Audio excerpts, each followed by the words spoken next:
वाचला वाचला पाय वाचला.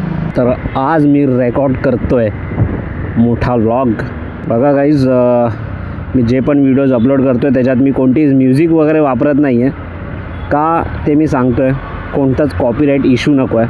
हां, भले असतील कोणत्या पण फ्री राईट्सवाले म्युझिक्स ॲड करू शकतो आपण, आणि तेवढा माझ्याकडे वेळ पण नाही आहे की मी ते सगळं टाकत विकत बसेन.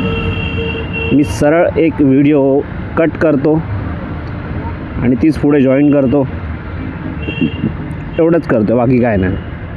आणि ती व्हिडिओ मी अपलोड करतो आहे, आणि हे सगळं मी करतो आहे ते माझ्या आठवणींसाठी.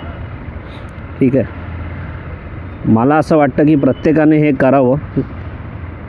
प्रत्येकाने म्हणजे ज्याला असं वाटतं आहे ना की बाबा आपल्या आठवणी आपल्याला पुढे परत कामाला येतील, ह्या आठवण्यासाठी हे दिवस मजेचे आहेत, त्याने रेकॉर्ड करा आणि सरळ आहे ना व्हिडिओ यूट्यूबवर टाकायला चालू करा. बघा, याच्याने तुम्हाला व्ह्यूज येतील नाही येतील याच्याकडे लक्ष देऊ नका. ठीक आहे, याच्यासाठी पहिली गोष्ट तर व्हिडिओ बनवू पण नका. हां, जर आपली व्हिडिओ जर इन्फॉर्मेटिव्ह असेल तर ती अपलोड करा चांगल्या पद्धतीने, ती एक कंटेंट म्हणून वापरा पाहिजे तर, आणि बाकीच्या व्हिडिओ अशाच पोस्ट करत राहा टाईमपास म्हणून, ज्या की आपल्याला आयुष्याच्या एक बोलतात ना एकटेपणामध्ये कामाला येतील. जेव्हा आपण म्हातारे होऊ दादा तेव्हा आपण हे सगळं व्हिडिओशी भाई काय घाण धूर दिलेलं आहे यांनी. मग कसं रिक्षावर कशी नेतात भाई, रिस्क आहे रिस्क. ती पण मधून नेतोय शाणा. रिक्षा ती सुटली ना तर जाईल कुठे माहिती आहे का, कोणाच्या पण उद्यात जाऊ शकते भाई. ह्या हायवेवर ऑलरेडी ॲक्सिडेंट झालेला आहे गेल्या महिन्यात.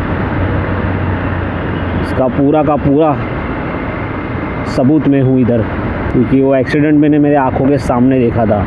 एक वैगनर थी और इको स्पोर्ट्स थी भाई, बहुत ख़तरनाक एक्सीडेंट था वो. गाड़ी ने तो पूरा कार्टव्हील मार लिया था. माझं माईक पण मध्ये मध्ये बंद पडायला लागला आहे. सो जेव्हा गावी जाणार आहे तेव्हा हा त्रास नाही व्हायला पाहिजे. तेव्हा तर मी ऑप्शन्स कॅरी करणार आहे माझ्याबरोबर, पण तेव्हा असं नाही झालं पाहिजे. चला ठीक आहे, जर रेकॉर्ड नाहीच झालं तरीही मला त्याचं काही दुःख नसणार. फक्त एवढंच की मी जे बाईक राईड करताना जो आनंद घेतो आहे ना तो मला तुमच्यापर्यंत पोचवता नाही येणार, कारण मी कोकणात जाणार आहे मित्रांनो. कोकणात तुम्हें येवानू छे कोकण में मेरे संगे, तो आ जाओ 12 तारीख नू मेरे पिछू पिछू अपनी अपनी बाइक लेके. सावकाश जा बाबा. हो भाई, गाडी बघितली काय? Let me show you that machine. पण मी त्याला चेस नाही करू शकणार. भावाच्या गाडीची फायरिंग बघूनच आपली फाटली नाही, आपलं मन खुश झालं. भाई, गाडीची फायरिंग ऐकायला आलं म्हणजे भाई आपल्यासाठी भाग्य भाग्य, समजलं. सुपर बाईक आपलं ड्रीम आहे, ते मी पूर्ण करणारच. भाई, आपल्यावर डोळ्यावर लाईट येते. आपण पण नवीन नवीन लाईट लावलेली आहे, जो मारून टाकून डोळ्यावर. काका रिक्षा देऊ का मी? येता मला घासायला. हे झोंगण्या मरतोय, आडवा येतोय लेनमध्ये, सिग्नल नाही काय नाही. हो हे लोक कडक जातात, आपण पण जाऊ शकतो. असं जायचं आहे तुम्हाला? मी नाही जाणार. मला भीती नाही वाटत भाई, आपली फॅमिली आहे bro, family man.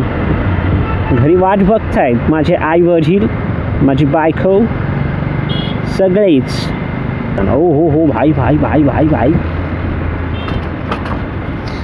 KTM ॲडव्हेंचरवाल्याने phone ठेवला हातातून आणि जो ॲक्सिलेटर दिला ना, जो गेला की नाही रपकन, कसली झो वाढला गाडी. हा, मला असं वाटतं ह्या दोघांना त्या हुकात अडकवून घेऊन जाणार आहे.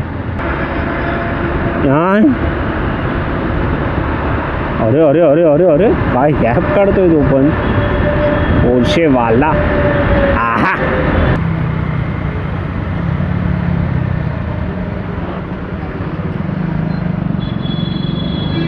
भाई कसला वाचलाय तो भाई. थोडीशी पण जागा नाही देऊ शकत हा. वाचला वाचला पाय वाचला, नाही तर अब्दुल झाला असता त्याचा.